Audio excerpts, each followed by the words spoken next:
What a tough close to the season for the Utah Jazz, considering that they got the look that they wanted for the final shot, but that shot still wouldn't fall.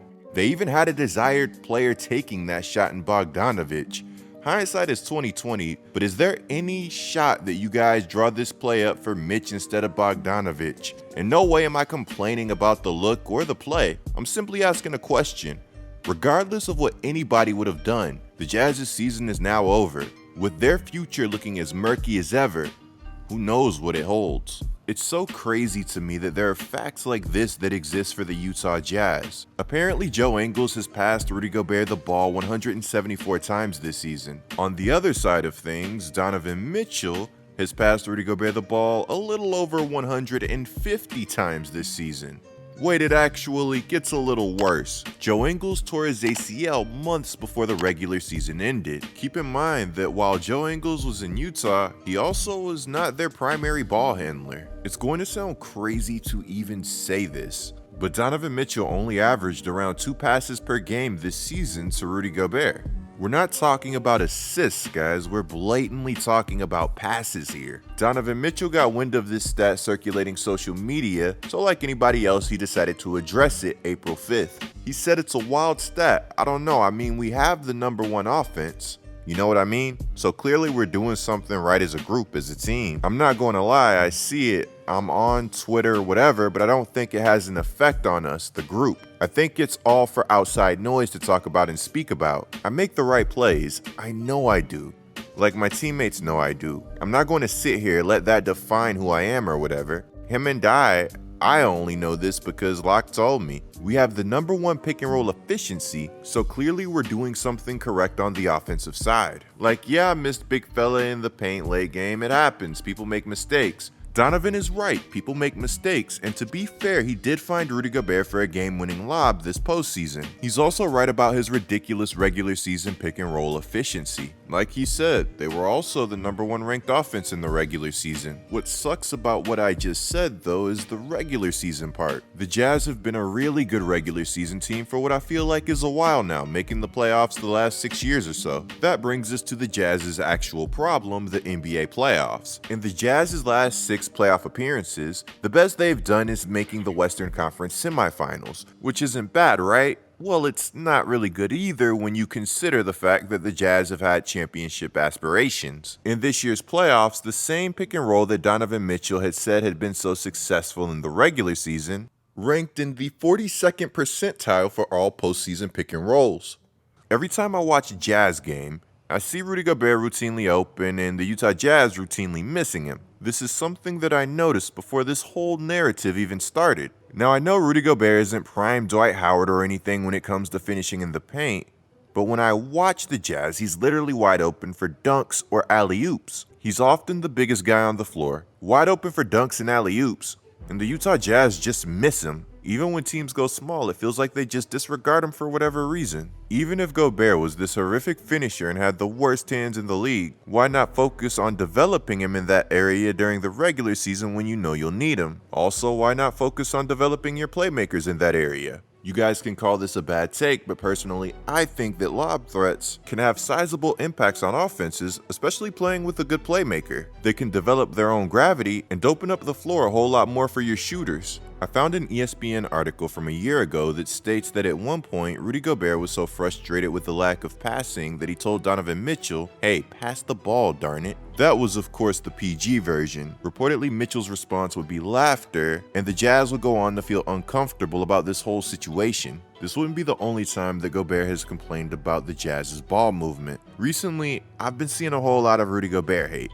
and I can't believe that I'm going to be this guy, but I guess I'm going to be that guy. Just because we see clips of Rudy Gobert getting cooked by a 6'1" Jalen Brunson, that doesn't mean that he's a bad defender. We're talking about somebody that has 3 DPOYs. You can say what you want for about maybe 2 of them, but I know at least 1 of them is legit. Jokes aside, the Jazz's perimeter defense is horrendous. Rudy often plays a drop scheme that has him stay close to the basket to protect the paint, since oftentimes the Jazz's perimeter defense is a revolving door. We see missed rotations, blow go-bys, bad basketball awareness, and just really bad defense in general at times from the Utah Jazz. I still believe that Rudy Gobert is a legit paint protector. The highlights and the narratives don't really fool me. While I have a lot of love for D-Mitch, as good as D-Mitch is on offense, on the defensive side of the basketball, he's one of the main culprits to the Jazz's poor perimeter defense. At one point this season, Rudy Gobert was so frustrated with the Jazz's perimeter defense that he sort of called his team out, saying, when I watch some of these other teams like the Suns or the Warriors, those guys are a step ahead of us in terms of winning habits. They take every game personally. Devin Booker is playing his tail off defensively. I've been watching him compared to 2 years ago. Guys like that, they buy in. And you can tell they take pride in playing defense and stopping their man, doing whatever they can defensively to stop the other team and be a part of a winning culture. I think we're not there yet, but I think we're gonna get there. My question to you guys is that with everything that's happened, is it really that unbelievable that there might be some internal friction with this group? After the Jazz were eliminated, Mitchell was told that there's been discussion that you could potentially ask for a trade. Could you address that? He responded with, my goal and my mindset is to win. Right now, I'm not really looking at that.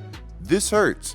I'll think about it in a week and go from there. During that same press conference, he would be asked if the Jazz could be a championship team. His response? Honestly, I don't know. We've come up short. Now, as I said in my Zach LaVine video, I've been around long enough to see the warning signs. Let's take Mitchell's words at face value. This Jazz team has essentially hit its ceiling with the Rudy Gobert and Donovan Mitchell combo. It appears that even Donovan Mitchell has started to believe this, or is at least having reasonable doubt. They're a great regular season team that just can't get it done in the postseason. They're capped out and there aren't many moves left to make. If Mitchell does truly just want to win, then his best course of action might be finding a different situation. I don't want to see Mitch and Rudy wait too long to separate like I believe Dame and CJ did, albeit that's a different situation. One thing that I love about the NBA being a players' league is that we no longer have to wait 11 years to find out that something isn't going to work out. When Mitch was asked if he wants to be in Utah, he said, Utah?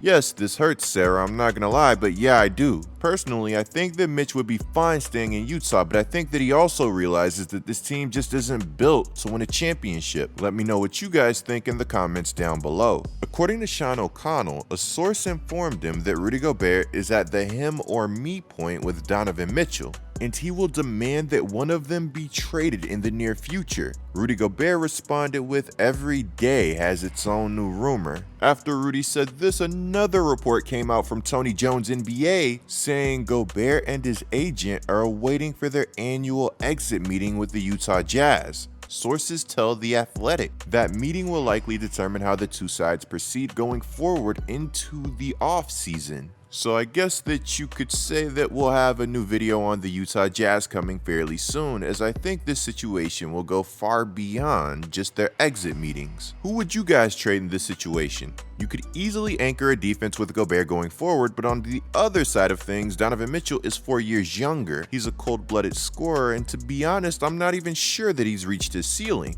The defense could be better, but his ability to put the ball in the basket is tough to replace. Unless the Jazz pull off some magic this offseason, it's pretty clear that they won't be a contender anytime soon, making this situation all the more difficult. Maybe trading both is the answer, or maybe staying the course is. At the end of the day, who knows? It's going to be a wild offseason, guys, so make sure that you subscribe and turn on notifications. Clicking the video on the screen right now is a great way to support my channel. I'm GetLikeCoop, bringing you guys the scoop until our next upload.